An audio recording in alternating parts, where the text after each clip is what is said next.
Olá, meu amigo, minha amiga, bem-vindos ao Portal do José, esse espaço que a gente criou aqui para trazer pontos de vistas diferentes sobre a conjuntura nacional, filosofia, economia e o futuro do nosso país também. E o tema mais importante hoje que mobiliza a opinião pública é a prisão do ex-presidente Lula, o Intercept, enfim, a estrutura do Poder Judiciário, como é que é o funcionamento dessa estrutura, o que isso tem possibilitado e que futuro nós teremos aí pela frente. E para isso, como prometido, eu estou trazendo aqui um ilustre convidado, o ex-deputado Adi Damus, ex-presidente da OAB. E muito obrigado, Adi, você estar aqui com a gente. Eu queria começar primeiro te apresentando para o público. Por quê? Porque normalmente a gente vê pessoas pelos meios de comunicação, né? Eles viram entidades, eles ficam meio desumanizados. E o Adi é um militante de carne e osso que sempre lutou por direitos humanos. Eu queria que ele falasse um pouco da trajetória dele, rapidamente, para a gente entrar direto no nosso tema. Ô Júnior, eu que agradeço aqui esse convite para estar nesse bate-papo que já é muito assistido aí na internet, já assisti a vários programas aí capitaneados por você. Eu sou advogado trabalhista, após ter passado pela presidência da OAB e pela Comissão da Verdade do Estado do Rio de Janeiro, enveredei pela política partidária, exerci um mandato de deputado federal por 4 anos, de 2014 a 2018, né, sempre na linha de defesa dos direitos humanos e procurar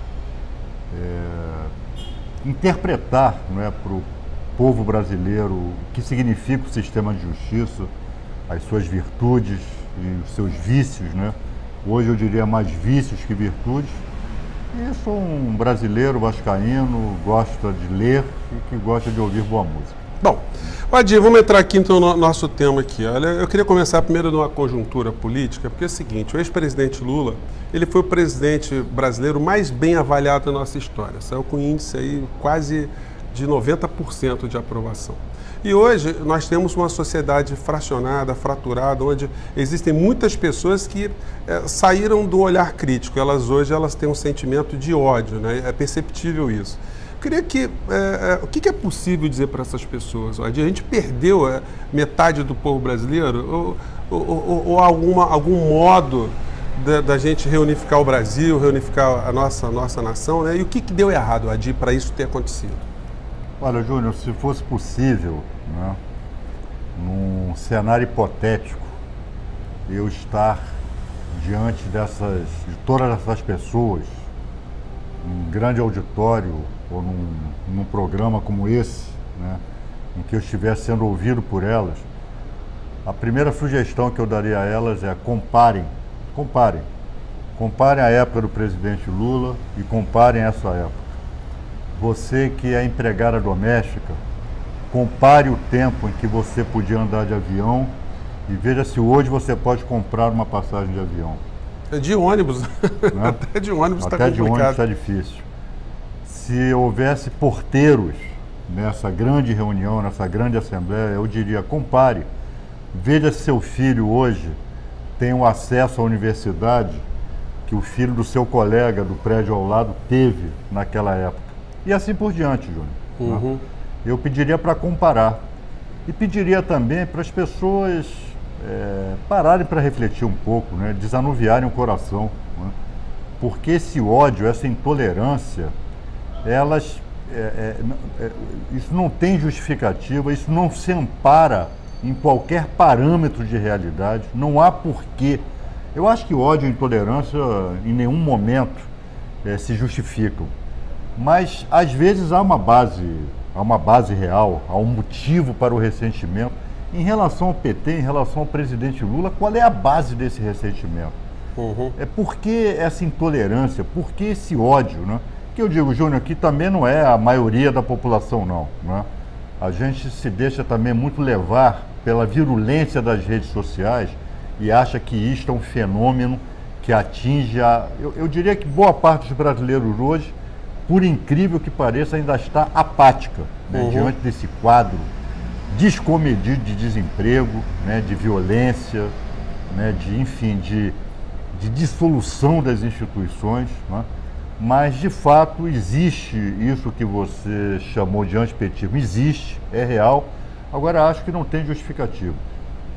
apesar de todos os erros que o PT tenha cometido ou possa vir a ter cometido, a resposta a isso não é ódio nem intolerância. Pois é, eu vi aqui o editorial do Globo ontem, do Merval Pereira, ele diz que o que nós estamos vivenciando hoje é um ataque à Operação Lava Jato.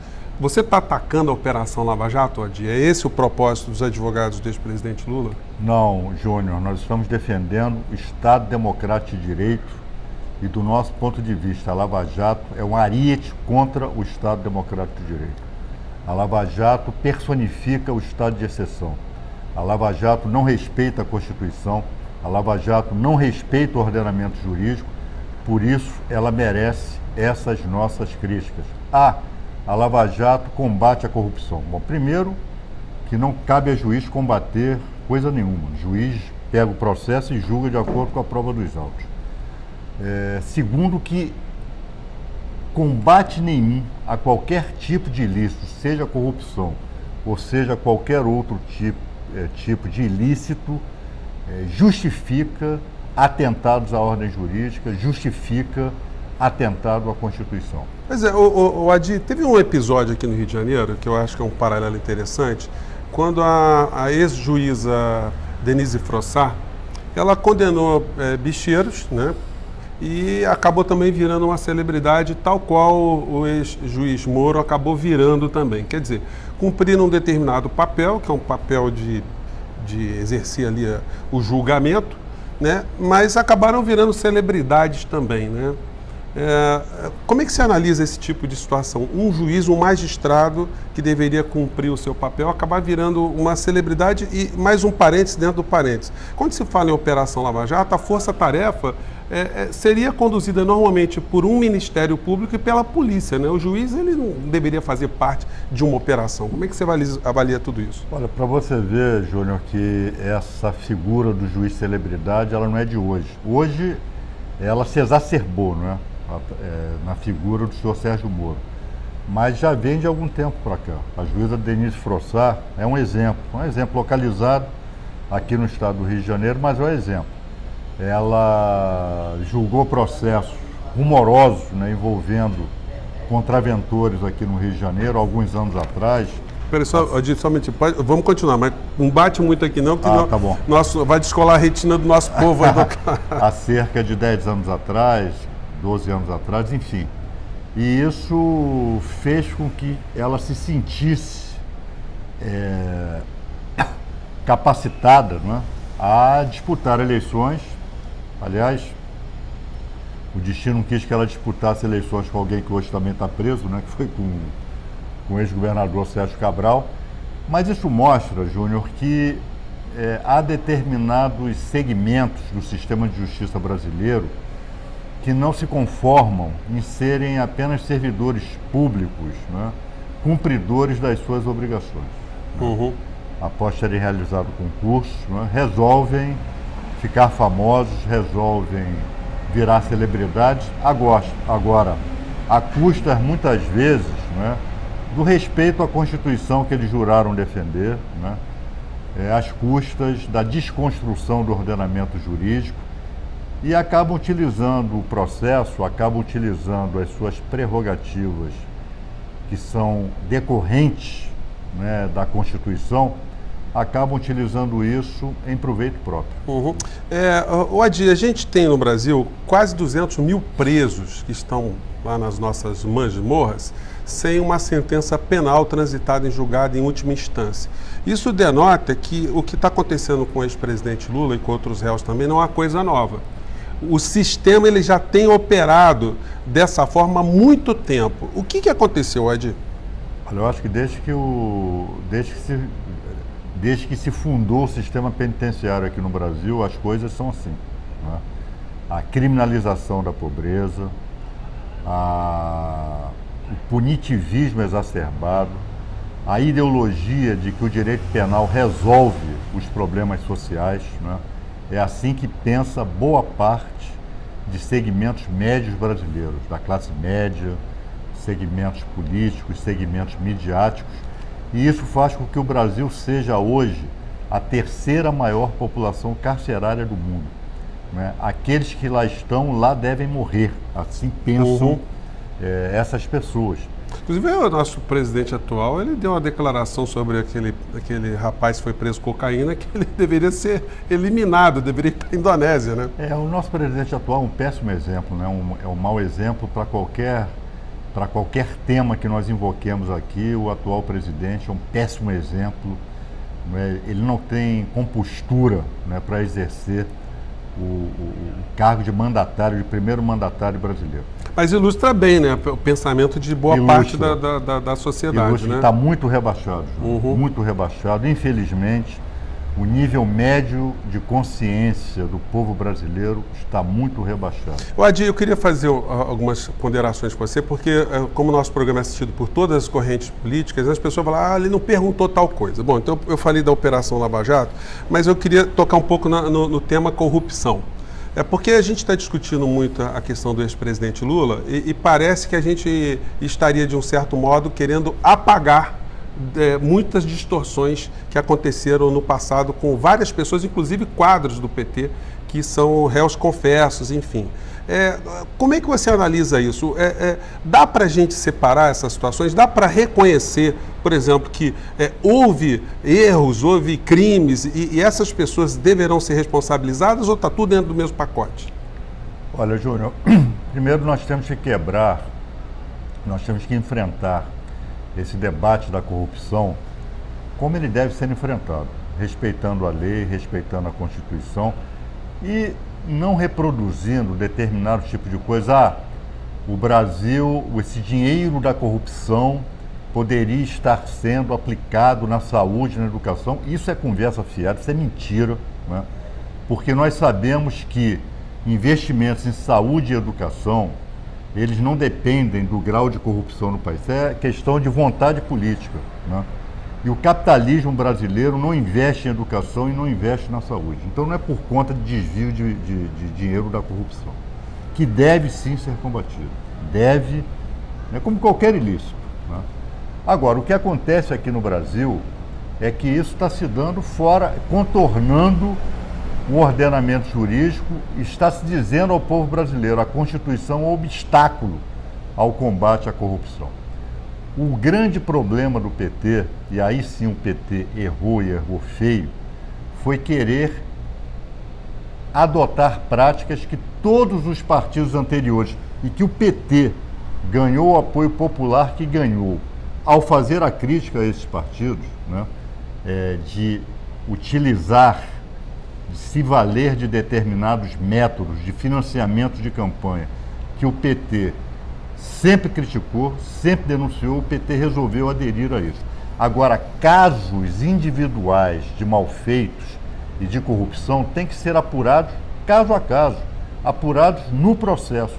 O que não dá, como foi feito, é selecionar, é ter uma atitude seletiva e criminalizar seletivamente essa ou aquela personalidade, esse ou aquele personagem do partido. Quer dizer, o Estado Democrático de Direito, Adi, ele é uma garantia, inclusive, para a direita, né? Para claro. Atual presidente, porque daqui a pouco alguém levanta também situações análogas ao nosso presidente atual, que pode não estar no momento político muito bom lá na frente, e, enfim, o sistema está quebrado, né? Então, quer dizer, quando a gente defende o Estado Democrático de Direito, a gente defende para todo mundo, né? É para todo mundo. O Estado Democrático de Direito, ele é composto por valores e princípios que são gerais, abstratos e impessoais, né? E que devem ser aplicados a todos e todas, né? Adi, eu quero entrar em questões também mais objetivas. É o seguinte, juiz conversa sempre com o promotor? Você tem uma militância antiga, isso é comum porque é o seguinte, o Intercept ele revelou para a gente algumas coisas que deixaram rastro, ficaram materializadas. Mas a gente sabe que é possível também o juiz conversar com o delegado, conversar com o promotor sem rastro nenhum, sem nenhum tipo de comprovação. Como é que você vê isso? Olha, Júnior, infelizmente o nosso ordenamento jurídico, ele consolidou uma assimetria entre a acusação e a defesa. Só para dar um exemplo, que é um exemplo fácil de as pessoas perceberem, fácil porque percebem, veem, né? Numa audiência, quem está ao lado do juiz, num julgamento, quem está ao lado do juiz, é o promotor. A defesa fica lá embaixo. Uhum. Né? Quer dizer, a defesa fica junto com a cenograficamente, a gente já tem um desequilíbrio. Tem ali o exemplo dessa assimetria. Né? No sistema, sobretudo num cenário punitivista, que envolve juiz e envolve promotor, os diálogos, né, se privilegia o diálogo entre juiz e acusação. Agora, o que o Intercept está mostrando é uma anomalia. Né? Esse grau de, primeiro, mostra a amizade entre Sérgio Moro e aqueles procuradores de Curitiba. Uhum. Todos de famílias de oligarquia, todos da mesma geração, estudaram nos mesmos colégios, na mesma faculdade, frequentavam os mesmos restaurantes, se frequentavam, são todos amigos pessoais. E o grau de intimidade que essas conversas demonstram, isso é uma anomalia. Essas conversas, então, é mentira de que isso seja comum. Se é comum, é pior ainda, porque são todas conversas que mostram atentados à Constituição, ao Código de Processo Penal e ao Código Penal, né? São conversas que mostram que Sérgio Moro era o verdadeiro chefe da Operação Lava Jato, né? Mostra uma promiscuidade entre a acusação e o juiz, né? E mostram que Sérgio Moro era um juiz suspeito. Ele aconselhava não, ele fez mais do que a proibição do Código de Processo Penal, que proíbe o aconselhamento de juiz e as partes. Né? O juiz não pode aconselhar as partes, ele dava ordens. Ele orientava a Operação Lava Jato. Diante desses fatos, que desdobramento você acha que isso poderá ter no futuro do ex-presidente Lula? Porque nós sabemos que em setembro, outubro, ele deve ser beneficiado pela progressão de regime. Mas a gente tem aí um cronograma que, se a gente contar para algum estrangeiro, ele não vai entender absolutamente nada, né? O que o Intercept pode influenciar nessa realidade? Olha, Júnior, eu analiso esse trabalho extraordinário do Intercept como um grande trabalho jornalístico. Agora, o Intercept ele não está vinculado à defesa do presidente Lula ou à defesa de seja lá quem for. Né? É um trabalho jornalístico que tem lá os seus critérios, seus métodos. Né? Eu vejo gente reclamando, puxa, podia ter divulgado uma coisa melhor, uma coisa mais forte. Puxa, mas está demorando muito, há 2 dias eles não divulgam nada. Nós não temos nada a ver com isso. Né? O Intercept, o Greenwald tem lá os critérios dele, são critérios pautados pelo jornalismo, né? Que, aliás, um jornalismo reconhecido e premiado no mundo todo. Ganhou Oscar, ganhou o prêmio Pulitzer, enfim. Você sabe que eu estava lendo um livro do Noam Chomsky, o Adi, eu não sabia, que nem lembrava, né? Que foi o Greenwald, né, que revelou os problemas lá em Guantánamo, em Abu Ghraib, as torturas que soldados americanos estão fazendo. Quer dizer, é um cara que vem em casos de altíssima importância mundial. Um jornalista tarimbado, reconhecido mundialmente, um homem sério, né? Então, ele está fazendo um trabalho extraordinário. Agora, eu não coloco essa questão do Intercept, essas revelações, como Lula versus Lava Jato, Lula versus Sérgio Moro. Eu coloco Lava Jato versus Estado Democrático de Direito. Né? O que a Lava Jato fez foi cometer atentados, inclusive crimes de lesa pátria. Isso ainda tem que ser mais explorado, porque a Lava Jato ela contou com a participação do Departamento de Estado norte-americano na sua organização, na sua inspiração. Então, Júnior, ela está mostrando aquilo que nós sempre denunciamos, a utilização do processo penal como arma de guerra, como arma de perseguição política. E, nesse sentido, o presidente Lula é um perseguido político. Não pelos militares, não pelo DOI-CODE, não pelo CNMAR, mas pelo próprio sistema judicial brasileiro. Pois é o que alguns doutrinadores chamam de direito penal do inimigo, né, Adi? Você tem um direito penal que ele acaba funcionando com muito mais eficácia dependendo da conjuntura política, né? Bom, eu queria entrar numa outra questão, Adi, papel dos meios de comunicação. Os meios de comunicação, durante a Operação Lava Jato, até outras operações, sempre me chamou muita atenção de operações serem feitas de madrugada, e sempre ter uma rede de televisão, que vocês todos sabem qual é, sempre presente. Como é que você vê isso? Olha, Júnior, só para ficar no exemplo mais recente, que é o exemplo de 2, 3 dias atrás.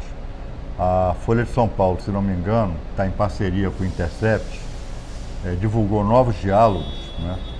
E num deles, o procurador Dallagnol fala: temos que fazer uma busca e apreensão na casa do Jacques Wagner, né? Por uma questão simbólica, né? Não por uma questão de interesse público, não uma questão de preservar o processo penal, mas uma questão simbólica para influenciar no jogo político. E o Wagner, quando foi ouvido, e eu liguei para ele para me solidarizar com ele, né? Ele falou: Adi, nesse dia, no dia que houve a busca e apreensão na minha casa, eu percebi algo estranho antes da chegada da polícia, né, e do Ministério Público.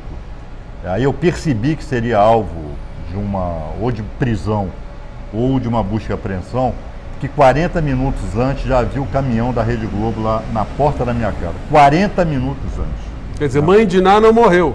Mãe de Ná está usando seus poderes para avisar o pessoal da televisão. Não sei se você assistiu, e se os nossos amigos internautas assistiram, a entrevista do ministro Gilmar Mendes na semana passada na Globo News, em que ele relata, né, um diálogo que teve com o falecido ministro Teori Zavascki, em que o ministro Teori reclamava: olha, poxa, eu sei das denúncias pela televisão, antes de chegarem a mim. A defesa também sabe das denúncias pela televisão, antes de chegarem a ela. Então isso é uma distorção, né? Isso mostra que o sistema midiático está associado a esse projeto do sistema de justiça. Um alimenta o outro, um alimenta o outro, não é? No sentido da seletividade, no sentido do linchamento moral, que o primeiro julgamento acontece pela mídia, né? E depois o judiciário chancela aquilo que a mídia já fez, já julgou. E o caso mais emblemático não é nem do presidente Lula não, Júnior. Sabe qual é o caso mais emblemático? É aquele episódio da Escola de Base de São Paulo. Sim. Né, em que aquele casal foi massacrado, né? Depois, anos depois, se chegou à conclusão óbvia de que eram inocentes, e a inocência foi reconhecida pela mídia numa nota de rodapé. Depois de várias vidas de manchete do Jornal Nacional, de manchete dos jornais escritos, né? Num verdadeiro massacre que ceifou a vida daquele casal. No entanto, Adi, toda vez que a gente vê uma personalidade da República falando sobre a imprensa, a começar pelo ministro Toffoli, que na homenagem aos 54 anos da TV Globo, ele fez ali homenagens rasgadas, né, onde se fala muito da liberdade de imprensa no Brasil. Eu te pergunto, no Brasil nós temos liberdade de imprensa ou liberdade dos donos dos meios de comunicação? Júnior, é muito boa essa tua pergunta, porque nós temos que distinguir isso. A liberdade de manifestação e expressão que cabe, que é um direito, né, constitucional de qualquer cidadão, de qualquer cidadã, e a liberdade de imprensa, que é exatamente isso, é a liberdade dos donos dos meios de comunicação em fundarem um órgão de comunicação, que é um órgão, é uma empresa, é uma empresa. E é claro que aquilo que se escreve nos jornais tem que ser garantido. O direito à manifestação dos jornalistas, dos editorialistas, mas só que, Júnior, aqui no Brasil nós temos a liberdade de imprensa, que é assegurada, que é também assegurada constitucionalmente, e o abuso à liberdade de imprensa. Os órgãos de comunicação abusando do seu poder, não é à toa que já houve até filmes sobre isso, é o quarto poder, né? A imprensa é considerada uma espécie de quarto poder, talvez o poder mais poderoso, digamos assim, que é um poder... Que é o reitor, né? Com capacidade de forjar consciências e de destruir reputações. Bom, agora que nós estamos chegando à parte final da nossa entrevista, Adi, eu queria perguntar para você, você esteve com o ex-presidente Lula, como é que está o astral dele? Ele acredita na justiça, Adi? Porque muita gente diz o seguinte, o presidente Lula não devia ter se entregado, ele deveria ter buscado já que ele está sofrendo esses abusos todos, ele não deveria ter acreditado porque acabou sendo uma inocência da parte dele. Como é que você avalia isso? Júnior, olha, o presidente Lula, por conta da convivência com ele, foi uma convivência exatamente no pior período da vida dele, que foi esse período da perseguição política. Eu não conhecia pessoalmente o presidente Lula. Uhum. Então eu conheço de 2 anos para cá, 2, 3 anos para cá. Foi exatamente esse período da perseguição. Uhum. E é claro que eu me afeiçoei a ele. Aliás, qualquer pessoa que conviva com o presidente Lula se afeiçoa com muita facilidade a ele. Então, talvez o meu julgamento esteja distorcido pelo sentimento pessoal que eu nutro por ele, mas às vezes me dá a impressão de que o presidente Lula é feito de outra matéria. Porque tudo que esse homem sofreu, Uhum. o massacre midiático, o massacre do populismo penal midiático que ele sofreu ao longo desses anos, que custou a vida da sua mulher, perdeu o irmão, perdeu o neto, perdeu um amigo querido como o meu colega Sigmaringa Seixas. E este homem, quando nós chegamos lá em Curitiba, eu visito o presidente Lula periodicamente, eu faço parte da sua equipe de advogados, o presidente está bem-humorado, Uhum. com muita clareza do que está acontecendo aqui no Brasil. Nesse período da prisão, que já tem aí 1 ano e 4 meses, 3 meses, eu nunca ouvi da boca do presidente Lula uma palavra de ressentimento, uma palavra de ódio, uma palavra de desapreço a Sérgio Moro e o restante dos seus algozes. Óbvio que ele se indigna, óbvio que ele sabe que é vítima de uma injustiça, ele critica essa turma, agora dentro de um padrão. Então o que eu percebo é que o presidente Lula é muito cioso do seu papel Uhum. como ex-chefe de Estado. Ele é muito cioso de como ele vai entrar para a história. Uhum. Então ele falou: Adir, eu fui instado diversas vezes a pedir asilo e isso não me faltaria para onde eu quisesse ir. Uhum. Mas eu não posso dar esse exemplo ao povo brasileiro, né? É um ex-presidente que, se fizesse isso, estaria dizendo ao povo: eu não acredito nas instituições brasileiras. Uhum. Eu ajudei a consolidar as instituições brasileiras. Eu, no meu governo, ajudei a criar mecanismos de combate à corrupção. Nós, no nosso governo, demos autonomia à Polícia Federal, ajudamos a reconhecer autonomia ao Ministério Público, então eu não poderia virar as costas à minha trajetória. Uhum. Então, se eu tiver que passar a vida aqui na cadeia, eu passo, mas vou passar de cabeça erguida. Uhum. Né? E o Intercept está mostrando que quando ele diz: eu durmo bem à noite, duvido que o Moro e o Dallagnol durmam bem à noite como eu durmo. Bom, o Intercept está mostrando que não dorme. Bom, Adir, outra questão também, só para a gente finalizar, daqui a pouco a gente vai encerrar o programa. Muita gente critica o PT, o Lula e Dilma, de não terem escolhido, entre aspas, ministros bem alinhados para o Supremo Tribunal Federal.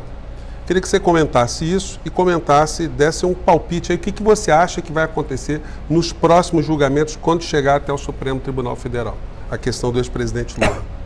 Olha, Júnior, o presidente Lula e a presidente Dilma, você vê, o PT foi acusado de aparelhar o Estado. Eu gostaria que me apontassem onde o PT aparelhou o Estado. Quando teve a oportunidade de aparelhar no Supremo Tribunal Federal, no STJ também, no STJ, nos tribunais em geral, os tribunais federais que nomeia o presidente da República. Né? Então, tribunais regionais federais, tribunais regionais de trabalho, Supremo Tribunal Federal, Superior Tribunal de Justiça, isso nunca aconteceu. Agora, e Júnior, vou abrir aqui um parêntese. Não há hipótese, por exemplo, vamos falar aqui da Suprema Corte norte-americana, de um presidente republicano nomear um democrata para a Suprema Corte e vice-versa. Isso é aparelhamento? Não.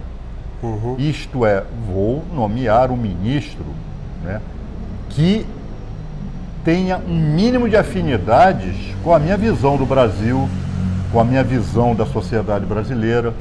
Se eu sou contra a pena de morte, eu não vou nomear um ministro a favor da pena de morte. Sim. Né? Se eu sou alguém preocupado com o meio ambiente, eu não vou nomear alguém que não tenha preocupação com o meio ambiente. Acho que isso faltou ao presidente Lula e à presidente Dilma.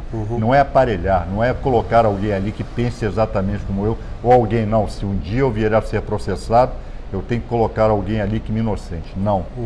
Eu acho que faltou uma melhor perspectiva no sentido de nomear ministros com uma visão de Estado Democrático de Direito que se assemelhasse àquilo que o presidente Lula, com aquilo que o presidente Lula e a presidenta Dilma pensavam. E o futuro, o que você acha? Olha, eu acho que a perseguição ao presidente Lula vai continuar, acho. O TRF da 4ª Região já está apressando o julgamento do outro processo. Eles tinham dito que não iam fazer isso, mas você está trazendo agora a informação. Agora, vamos ver aí se o Intercept, né? Quem sabe o Intercept revela um diálogo espúrio, né, do Dallagnol, do Sérgio Moro com a turma lá do TRF4, pode ser que isso mude o rumo das coisas.